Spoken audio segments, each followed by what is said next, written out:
What contributes heaviest to the student grade in MAPE and TLE? Nausapang K-12 grading system naman po ito. Would it be letter A, leadership, letter B, performance task, letter C, discipline, or letter D, written work? Tama po yung letter B. Sa performance task, we all know that your MAPE and TLE are performance-based subjects. Sa MAPE, di ba? Ito yung pinapasayaw tayo, pinapademo tayo kung paano mag-dribble, mag-layup, etc.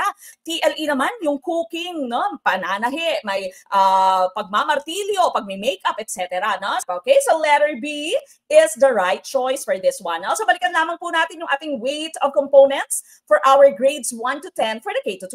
So kung niyo pong papansinin, performance task po talaga always, palagi yung ating malaking percentage. Okay, so MAPE and EPP at TLE po natin 60% yung ating performance task. Ang natitirang 40%, diba? Kasi dapat 100% siya. Ang natitirang 40% ay hinati equally between your written work and your quarterly assessment. At pakatandaan din po, yung quarterly assessment mo ay steady sa 20%.